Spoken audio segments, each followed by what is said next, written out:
Hello and welcome back to my channel. If you're new here, my name is Erica with Memory Box Candle Co. and I make videos all about the journey of starting a candle business.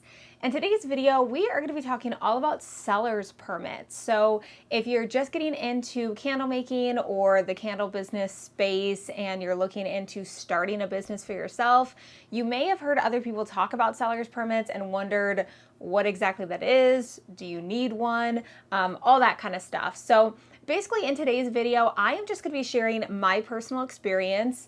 Of course, disclaimer, I am not a legal professional or a tax professional by any means at all.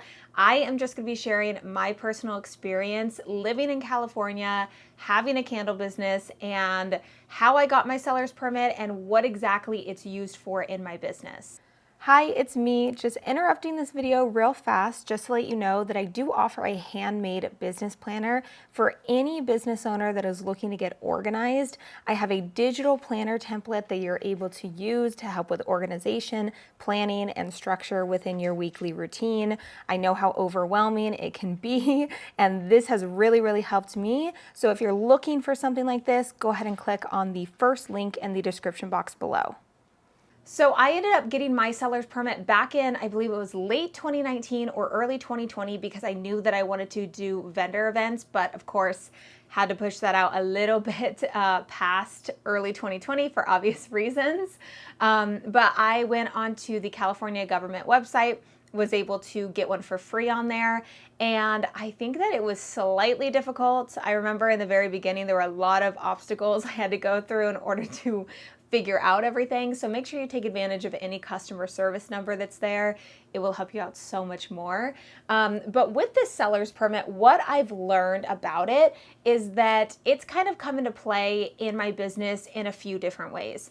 The first way is that obviously you're able to actually sell legally at different places, so at vendor events and stuff like that. Yes, there will be certain vendor events that will not require you to give them your seller's permit ID number, but it's definitely something that you should have, and a lot of different other companies will require that. So in order to not limit yourself, it is a good idea to get a seller's permit.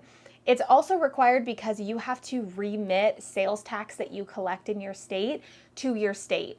And remit just means you pay them that money that you collect. So if 15 people in your state purchase from you and you collect $32 in sales tax from that, you have to give your state $32 at the end of the year, or whatever your remitting schedule is.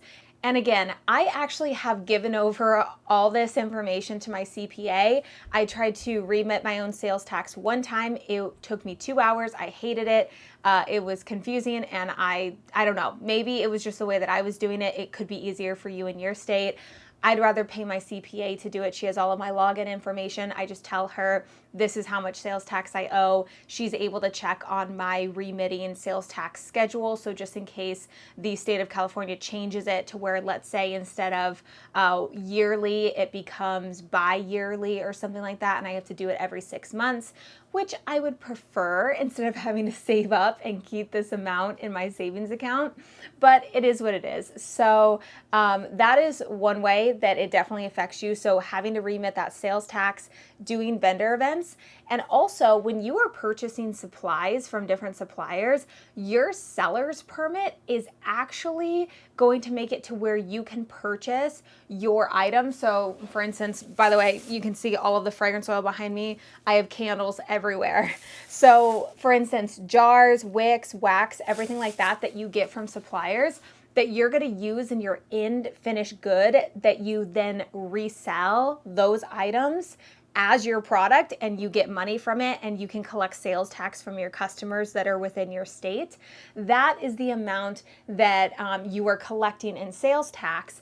But from your supplier, you're actually able to give them your seller's permit and not pay taxes on the supplies that you were purchasing.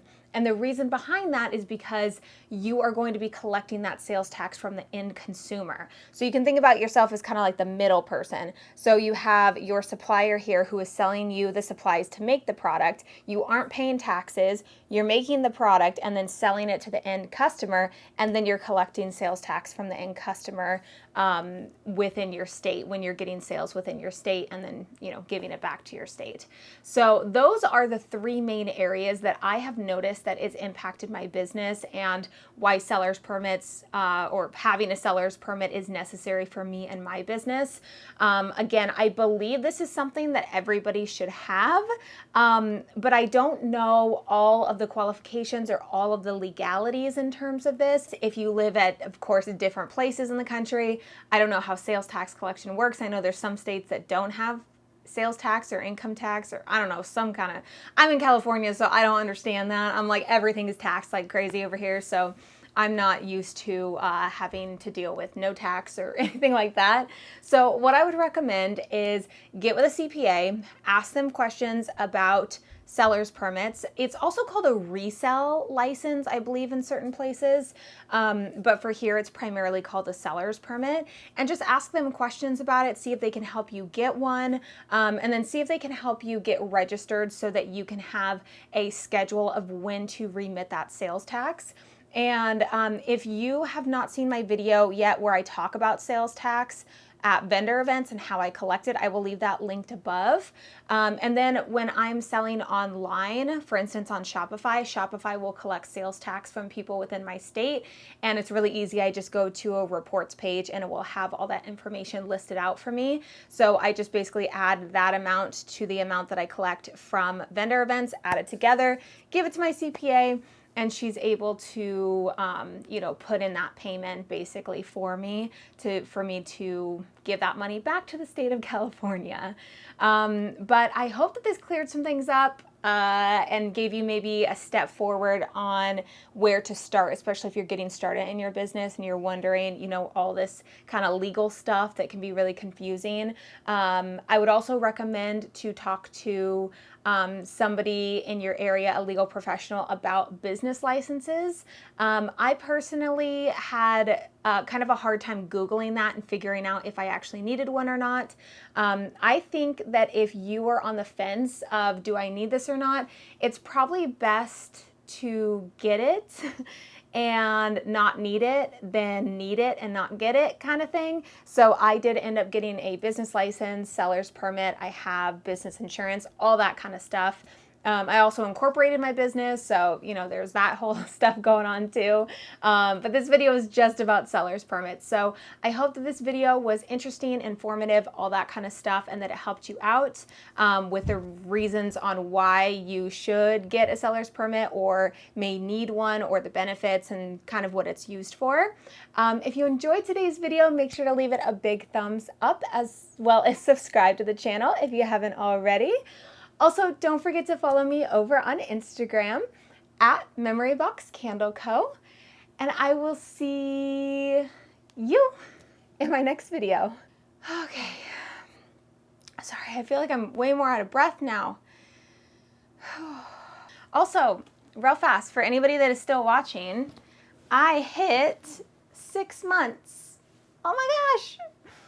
It's definitely a little bit bigger than it has been. I can't back up anymore. But it definitely is a little bit bigger than it has been. But I hit 6 months, which is so exciting.